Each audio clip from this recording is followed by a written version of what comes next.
न तेन साज्यं क्वचिदिव उद्दतं धनु न तेन साज्यं क्वचिदुद्दतं धनु कृतं न वाकोपविजमाननं कृतं न वाकोपविजमाननं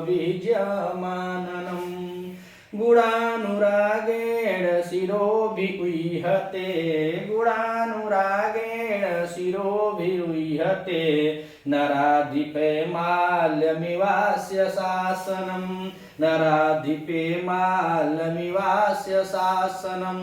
अब वनेचर महाराज से कह रहा है, पिछले श्लोक में हम लोगों ने देखा तो वनेचर महाराज से कह रहा था कि हे महाराज, उसका कार्य जो है दुर्योधन का कार्य है धातु युग अर्थात ब्रह्मा के जैसे है। जब वह सिद्ध हो जाता है, जब वह फलीभूत हो जाता है, तब लोग जानते हैं कि यह दुर्योधन सोच रहा था, अर्थात यह दुर्योधन का कार्य था। लेकिन दुर्योधन क्या है, वह बहुत ही चतुर चालाक हो गया है। अपने चतुर और सच्चे आत्मसमर्पण करने वाले ऐसे गुप्तचरों के द्वारा वह अन्य राजाओं अर्थात अपने राज्य के अलग जो राजा हैं अर्थात हस्तिनापुर के अगल बगल में जितने भी राज्य हैं उन राजाओं के कार्य को जान जाता है। अब इस श्लोक में बता रहा है कि जो वहां के वनेचर महाराज से कह रहा है, जो सीख कर आया है, जान कर आया है, जो निगूढ़ तत्व जान के आया है वनेचर, तो महाराज से कह रहा है कि जो दुर्योधन है, दुर्योधन की स्थिति कैसी है इसके बारे में इस श्लोक में बता रहा है कि वहां के जो उसके अधीनस्थ अर्थात उसके मित्र जो राजा लोग हैं उसको कैसे देखते हैं, कैसे उसका आदर सत्कार करते हैं, इस बारे में इस श्लोक में बता रहा है। तो कह रहे हैं कि अस्य अस्य से किसका बोध हो रहा है, तो कह रहे हैं अस्य से दुर्योधन का बोध हो रहा है। तो इस दुर्योधन का अर्थात तो उसका, अस्य माने उसका शासनम, इसका शासन कैसा है, शासनम कैसा है, इसके बारे में अब बताएगा।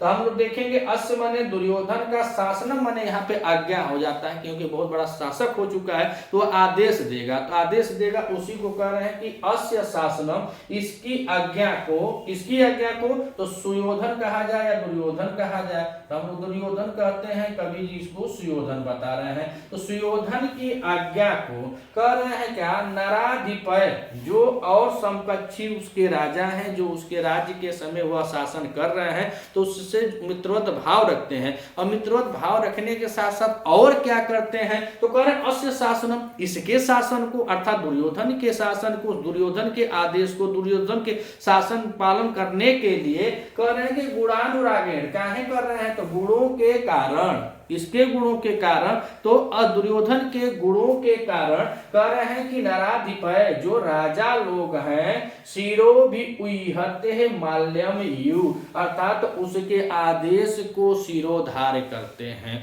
जो उसके समकक्षी, उसके अगल बगल जो राजा हैं वह मित्रवत भाव रखते हुए अस्य शासनम, इसके शासन को अर्थात दुर्योधन के शासन को गुणानुरागेण, गुण के कारण, नराधिपय, नराधिपय मतलब राजा लोग जो हैं, जो राजा लोग हैं, शिरो भी उइहते अर्थात अपने सिर पर धारण करते हैं। और कैसे करते हैं, तो कह रहे हैं कि माल्या इव, माला के समान, जैसे पुष्प के माला को ग्रहण करने के लिए सर झुका करके हम माला को ग्रहण करते हैं, ठीक वैसे ही इस दुर्योधन के आदेश को, दुर्योधन की आज्ञा को वहां के जितने भी राजा हैं जो मित्रवत भाव रखते हैं वह उसकी आज्ञा को सर झुका करके वह क्या करते हैं, पालन करते हैं। जो यह कह देता है उसको वह सब मान लेते हैं। और ऐसे नहीं कि जबरदस्ती करता है, जबरदस्ती नहीं, गुणानुरागेण, गुण के कारण, कह रहे हैं गुणानुरागेण। और यहाँ पे देखा जाए तो तृतीया विभक्ति है, रागेण में क्या है, तृतीया विभक्ति है, तृतीया विभक्ति है। और समास की बात किया जाए तो गुणानुरागेण अर्थात इसके गुण के हैं, गुण के कारण है। तो बता रहे यहाँ पे समास की बात करें तो सप्तमी तत्पुरुष समास है, सप्तमी तत्पुरुष समास होता है। कौन सा समास है, सप्तमी तत्पुरुष समास हो जाएगा।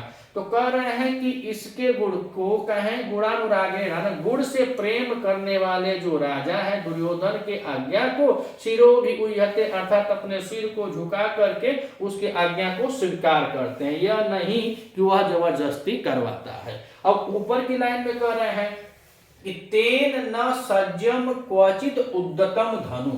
तेन से किसका बोध हो रहा है? तो यहाँ पर भी दुर्योधन का बोध हो रहा है, दुर्योधन का बोध हो रहा है। और कह रहे हैं कि तेन अर्थात उसने, किसने? दुर्योधन ने।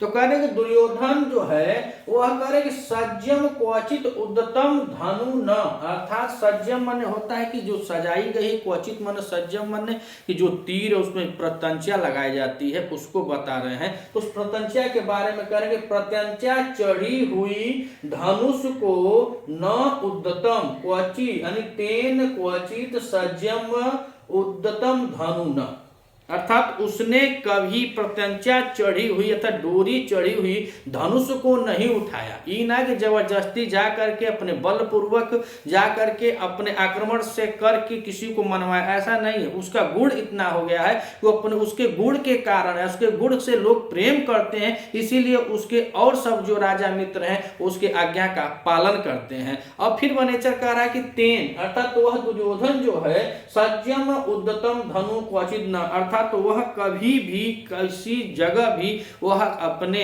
प्रत्यंचा चढ़ी हुई धनुष को अभी नहीं उठाया है, अर्थात वह धनुष नहीं उठाता है, वो आक्रमण नहीं करता, लड़ाई नहीं करता है, वो प्रत्यंचा वाला धनुष नहीं उठाया। और क्या नहीं किया? तो कह रहे वाह, वाह माने अथवा, कह रहे हैं कि वाह अर्थात कह रहे हैं कि अथवा कोप जीवम, कोप जीवम आननम कृतम न, अर्थात अब तक बता रहे हैं जब तक वह अपने राज्य को भली भात चला रहा है, बनेचर अंदर की बातों को बता रहा है। तो कह रहे हैं कि जब से महाराज आप लोग चले आए हैं वो अपने राज्य को इतना सुधार लिया है कि आज तक बता रहे हैं कि अब तक कोप जीवम, कोप मन होता है क्रोध, बीजो मन टेढ़ा, तो वह अभी अब किसको टेढ़ा कर रहे हैं? तो आननम माने मुख, आननम माने क्या होता है? मुख होता है। तो आननम में देखिए तो यहाँ पे आंग उपसर्ग होता है, आननम में जो उपसर्ग होता है वह आंग उपसर्ग हो जाता है। और उसके बाद धातु की बात करें तो इसमें अन्न धातु होती है, और अन्न धातु का प्रयोग जो होता है प्राणेन में अर्थ में हो, यहाँ पे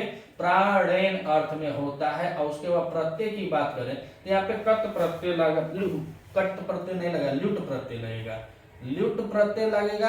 और यह द्वितीय का एक वचन लगा हुआ है आननम। तो आननम में आंग उपसर्ग पूर्वक अन्न धातु है और ल्युट प्रत्यय है। विभक्ति की बात करें द्वितीय एक वचन में आननम शब्द बना है। तो कारण कोप विहिज्यम आननम, अर्थात तो वह गुस्से के कारण है।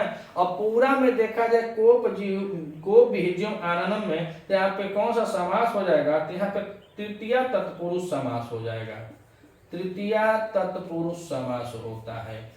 कि क्रोध के कारण वह क्या करता है? अपने मुख को बीजो मैंने टेढ़ा नहीं किया। अथवा पहले बताया कि प्रत्यंचा चढ़ी हुई डोरी को, प्रत्यंचा चढ़ी हुई डोरी वाली धनुष को नहीं उठाया। और करो वाह, अथवा कोप भेजो आननम, अर्थात ईर्ष्या से, द्वेष से। आप देखे होंगे कि अगर आपको किसी को भी गुस्सा आता है तो उसका मुख टेढ़ा हो जाता है, भौहें तन जाती है, लेकिन बता रहा है वनेचर कि महाराज वो ऐसा नहीं किया।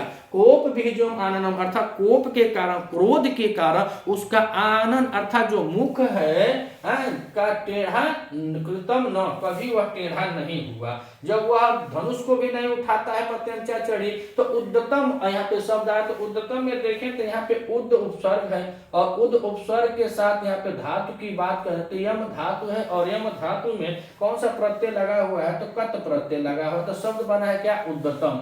तो करेंगे तेन सज्जम क्वचित उद्दतम धनु न, वह दुर्योधन के द्वारा जो धनुष है वह उठाई नहीं जाती है। कैसी धनु?